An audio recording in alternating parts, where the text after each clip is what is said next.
I applied for 9 premium credit cards in 30 days.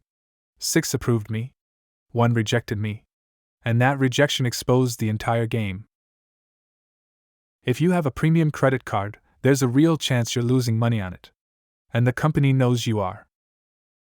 By the end of this video, you'll know why I got approved for over $30,000 in credit in less than an hour, why I got rejected for the $10,000 black card, and how credit card companies actually make their money. But the rejection is where this starts. The American Express Centurion card. The black card. $10,000 annual fee. The myth says it's invitation only. It's not. You can apply. But instead of a form, it gives you a phone number. So I called. A real person answered. Not a bot. Not a menu. A human whose job was to decide if I deserved a $10,000 card. He asked, "What's your income? What's your net worth? What do you invest in? Why do you want this card?" I said, "Because it's exclusive. I want to experience it." Then he asked, "If we approved you, what would you actually use it for? Walk me through a typical year. How much would you spend?" I didn't have an answer. I travel a few times a year. I don't run large business expenses. I don't spend 6 figures on credit cards. He listened. Then he said, "This card is not right for you." Not denied. Not pending. Not under review. Just, not right for you. And he hung up. I stared at my phone. Because he was right. And none of the other companies had asked that question. Before that call, I applied for 8 other premium cards.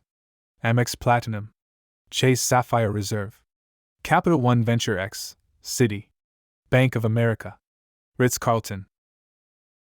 6 approvals. 1 came in 47 minutes. No phone calls.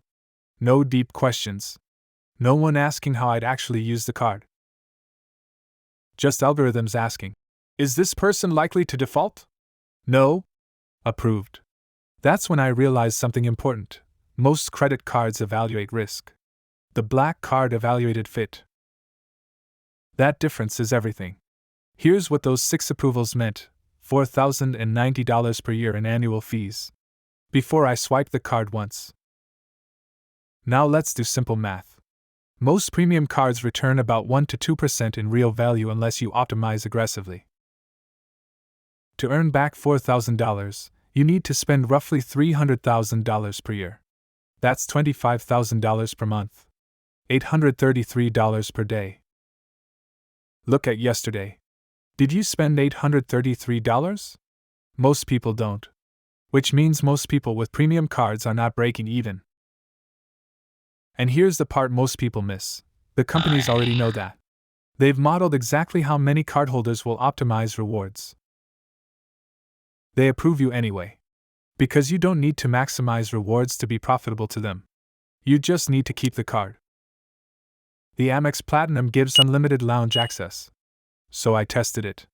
Flight to New York. I sat in a leather chair. Had a free drink. Used nicer Wi-Fi. 45 minutes later, I boarded the same plane as everyone else. If I flew every week, the math would work. But I don't. Which means that lounge wasn't a perk. It was a story I told myself to justify $695. And this is where it gets interesting. Because the lounge isn't the product. The points aren't the product. The concierge isn't the product.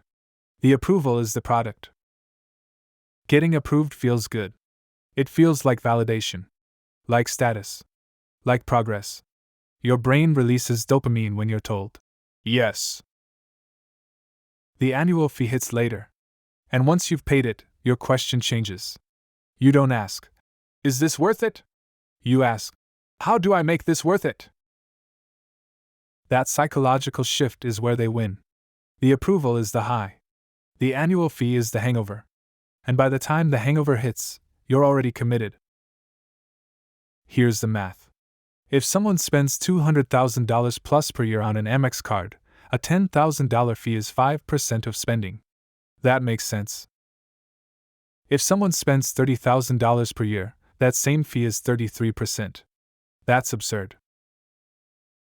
The Centurion rep wasn't checking my ego. He was checking my behavior. Did I consistently spend enough to justify this product? No. So he protected the brand. That rejection wasn't personal. It was alignment. Every other card approved me because I was low risk. The black card rejected me because I wasn't the right fit. Ironically, the most exclusive card was the most honest. When the approvals came in, it felt incredible. For about 3 days. Then the first $695 annual fee posted.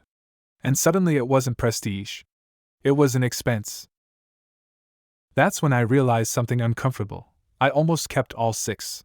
Not because they made sense, but because getting approved felt like I had made it. Approval feels like achievement. It isn't. Approval just means you meet minimum criteria. Achievement means the math works. Those are not the same thing. I canceled 5 cards. I kept 1. The Venture X. Because for my travel pattern, 4 to 6 trips per year, the math works.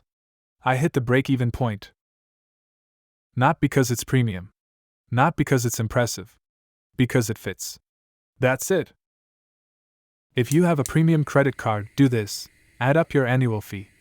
Add up the actual rewards you earned last year. Subtract. Did you win? Or did you buy the feeling of being approved? Because that feeling fades fast. But the fee doesn't. That Centurion rejection still stings a little. It would have been a better headline if I got the black card. But the truth is better. I didn't need it. I just wanted it. And there's a difference between wanting status and being the person the product was built for. Credit card companies blur that line. They make approval feel like worth. It's not. It's math. And once you separate the feeling from the math, you stop confusing approval with achievement. And that's when you stop playing their game.